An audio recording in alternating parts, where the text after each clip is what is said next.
Hallelujah.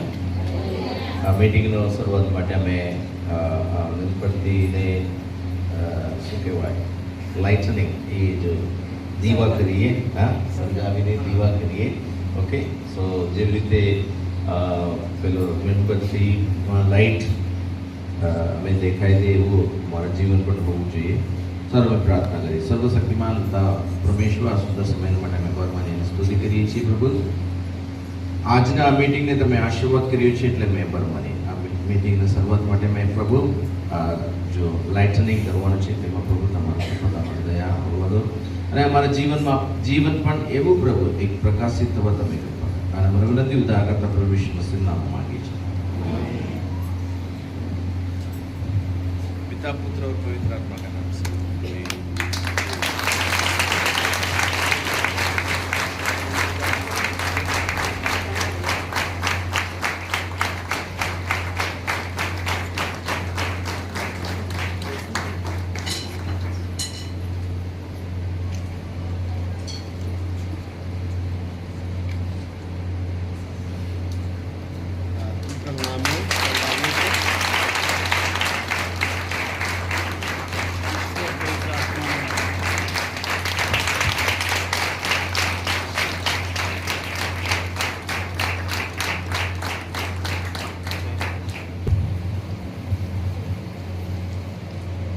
સર્વ આસમરી આપણે ઈશ્વરના વચનોમાંથી વાંચીએ તથા સાંભળીએ.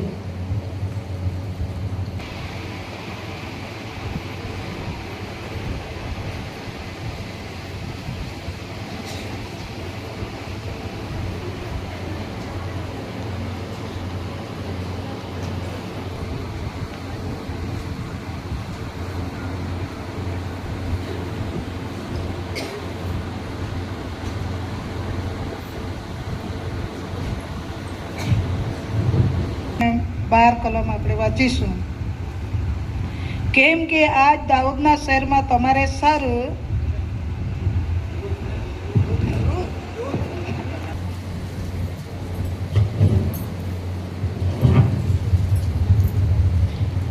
રૂથનો પુસ્તક બીજો અધ્યાય અને 11 અને 12 કલમ આપણે વાંચીશું.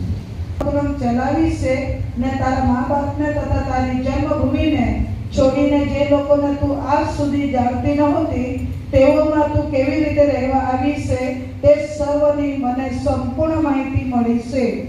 યહોવા તારા કામનું ફળ તને આપો ને જે ઇસ્રાયેલના દેવ યહોવાની પાકો તળે આશ્રય લેવા તું આવી છે. ઈલાબેનનો આભાર માનું છું. વચન વાંચવા પૂરી પાડી આ સમયે આપણે નીતિ વચનો તેનો 31મો અધ્યાય 30 અને 31મી કલમ છે અને સૌંદર્ય વ્યક્ત છે. પણ યહોવાનો ડર રાખનારી સ્ત્રી વખાણ પામશે. તેના હાથની પેદાશમાંથી તેને આપો અને તેના કામને માટે ભાગોળોમાં તેની પ્રશંસા થાવ. પ્રભુ તેના વચનો પર આશીર્વાદ.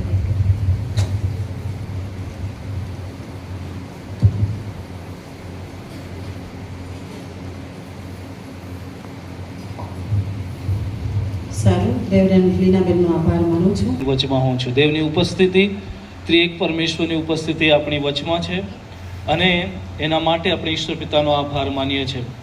ઈશ્વરની ઉપસ્થિતિના માટે, ઈશ્વરની મહિમાના માટે આપણે જોરથી તાળીઓ પાડીને ઈશ્વરની મહિમા આપીશું. હાલેલુયા.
सारी सृष्टि के मालिक तुम ही हो, सारी सृष्टि के रक्षक तुम ही हो।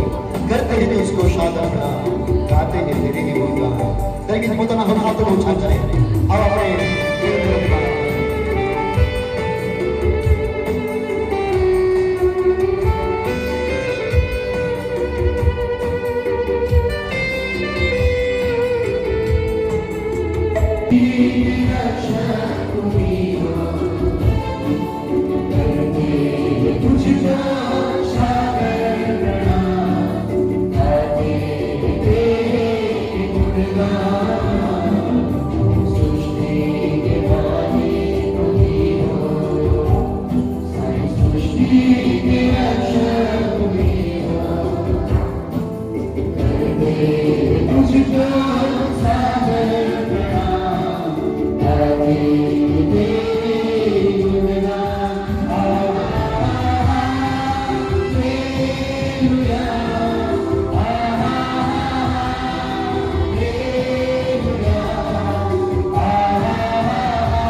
सारी सृष्टि को तेरा सहारा, सारे संकट संतों बचाना, तेरे हाथ धोए प्रभु हमारा ये जीवन अब निरामत कर तू हमें चला। यदि महात्मा में याद करूँगा, यदि अपने क्या ले ऐसा सामान्य अक्षर पर करा ये पिता पर नहीं डाले तेरा मार्ग हम पे चलावे कि अपने सुरक्षा पूरी पावे नाम स्तुति करता है।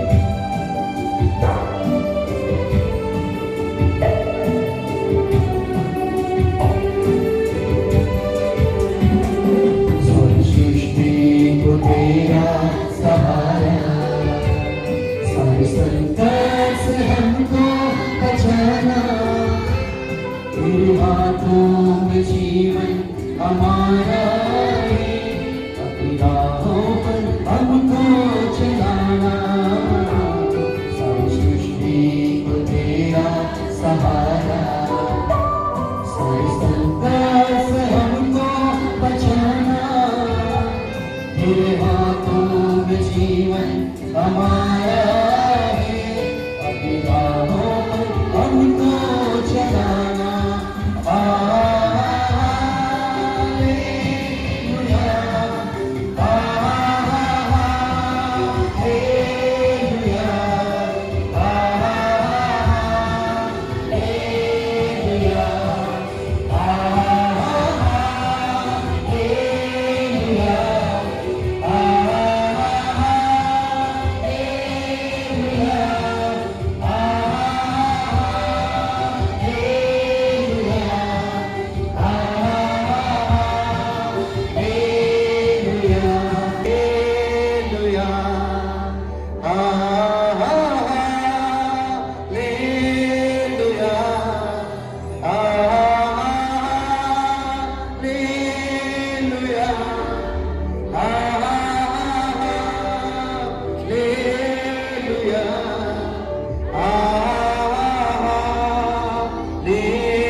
તમારા મહાન બલિદાનના માટે, તમારા મહાન પ્રેમને માટે, તમારા મનુષ્ય જાતના માટે હું વ્યક્ત થયો કે જેને લઈને આજે અમે તમારી સ્તુતિ કરી શકીએ છીએ। અમારી પાસે કારણો છે, જે રાજાનો રાજા છે, જે પ્રભુનો પ્રભુ છે, જે સર્વસમર્થ છે, જે સર્વપ્રિય છે, જે સર્વવ્યાપી છે, જે અદ્ભુત મંત્રી, જે પરાક્રમી દેવ છે, જે સનાતન પિતા છે, જે શાંત શ્રદ્ધા છે, જે માનવ છે, પૃથ્વી પર ભગવાન છે। પ્રભુની એ મહાનતા અને ભવ્યતાને, એ પવિત્રતાને મનુષ્ય જાત કરી શકતી નથી। અતિ પવિત્ર એવા પ્રભુ તમારી સ્તુતિ કરીએ છીએ, તમારા નામને ઊંચું કરીએ છીએ।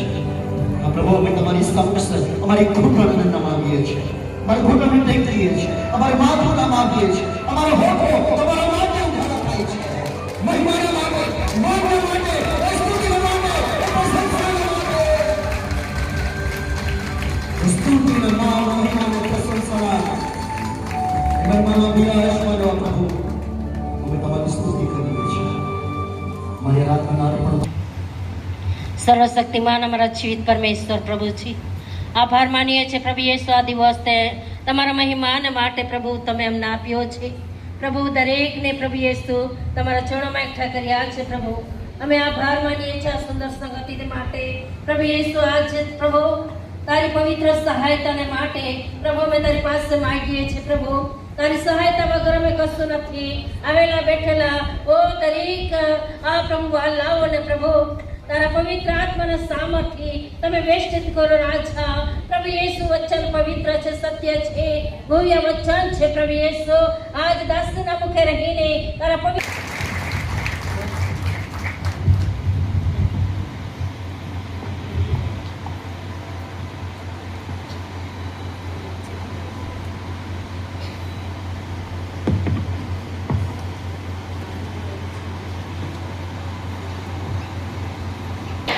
કેમ છો બધા? મજામાં છો?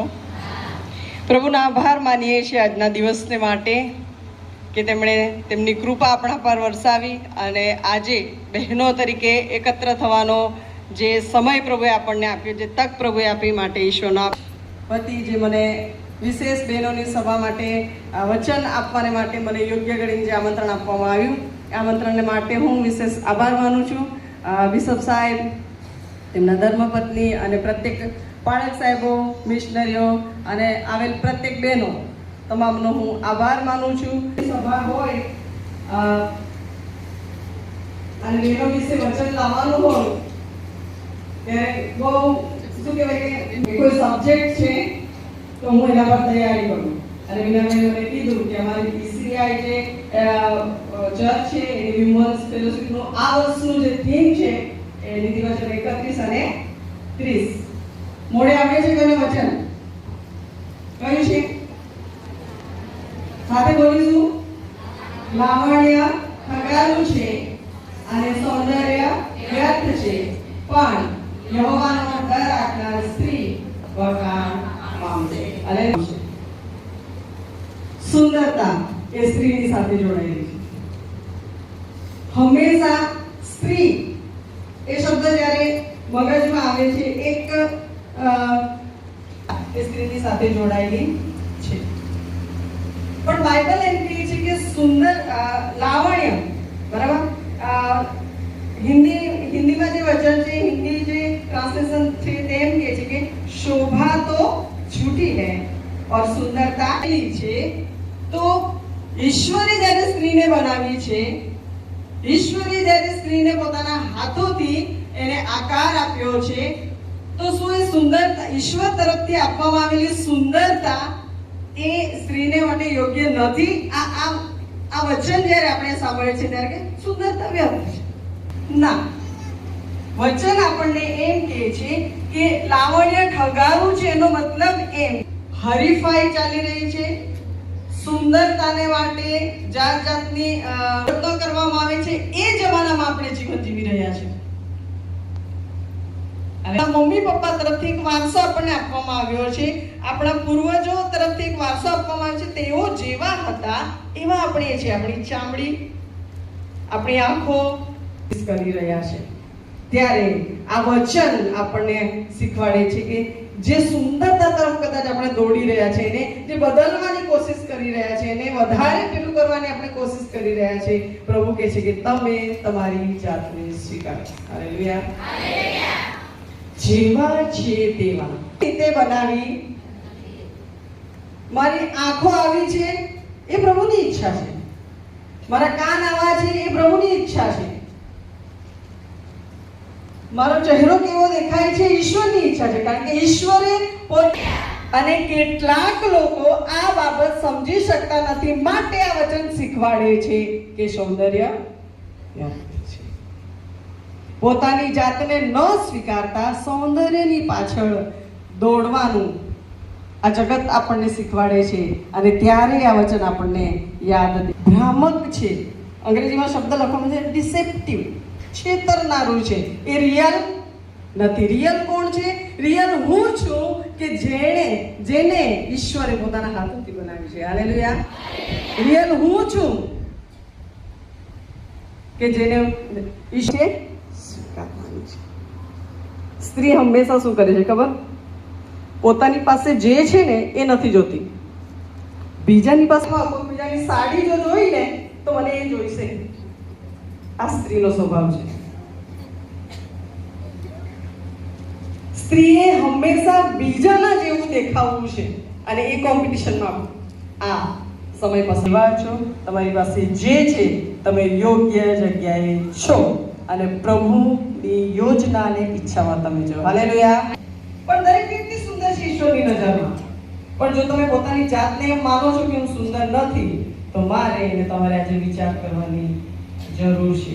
કારણ કે પ્રભુએ મને બનાવવામાં કોઈ ભૂલ કરી જોરથી અવાજ આવે છે. પ્રભુએ મને બનાવવામાં કોઈ ભૂલ કરી નથી.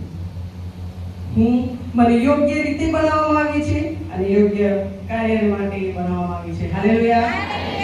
હાલેલુયા. બીજો શબ્દ એ આપવામાં આવ્યો છે ઠગારું, છેતરામણું, બરાબર? અને એના સિવાય બીજો શબ્દ વ્યર્થ. શું છે? સુંદરતા કેવી છે?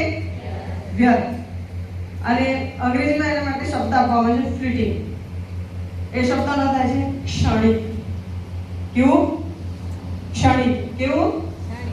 જે એક ક્ષણને માટે છે, કદાચ થોડાક વર્ષોને માટે છે, કદાચ થોડા સમય જેવી ચૂરી રહેવાની નથી. આ વાસ્તવિકતા છે, આ રિયાલિટી છે.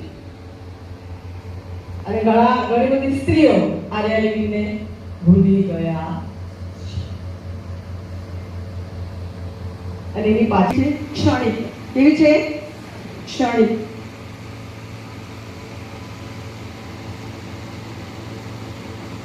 દાઉદ ભક્ત ઈશ્વરને કહે છે, પ્રભુને કહે છે, પ્રભુ હું કેવો ક્ષણભંગુર છું તે તું મને શીખવ. ગીતશાસ્ત્ર 39 તેની 4થી કલમ, જેને મળે વાંચો. ગીતશાસ્ત્ર તેનો 39મો અધ્યાય અને 4થી કલમ.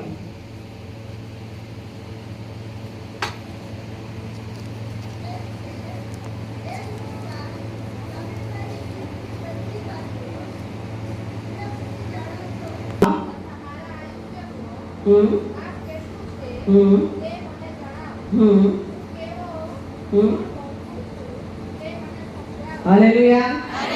દાઉદ ભક્ત અહીં ઈશ્વરને કહે છે કે હે પ્રભુ, મારો અંત ક્યારે છે?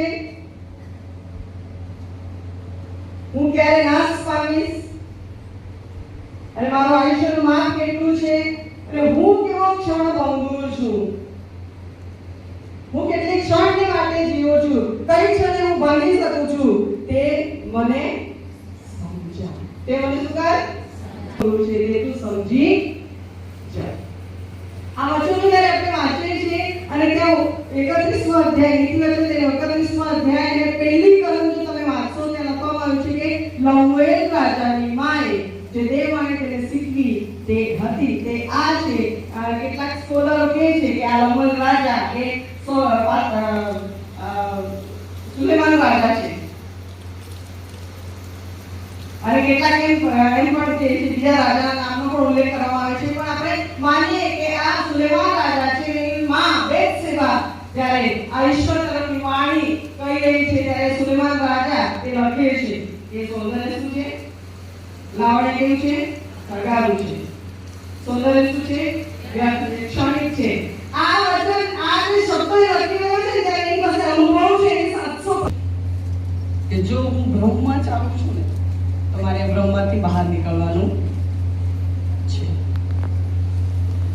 તો શું હેતુ છે મારા જીવનનો? શું સ્ત્રીએ સુંદર ના હોવું જોઈએ? ના, બાઇબલ એવું શીખવતું નથી. પણ એ ઠગારા સૌંદર્ય પર અથવા એ ઠગારી બાબતો પર આધાર ન રાખતા જે હેતુ સાથે ઈશ્વરે મને બનાવી છે, ઈશ્વરે મને ને તમને આ પૃથ્વી પર જન્મ આપ્યો છે, ઈશ્વરે મને ને તમને આ પૃથ્વી પર મૂક્યા છે, ત્યારે ઈશ્વરનો ચોક્કસ ઈરાદો, ઈશ્વર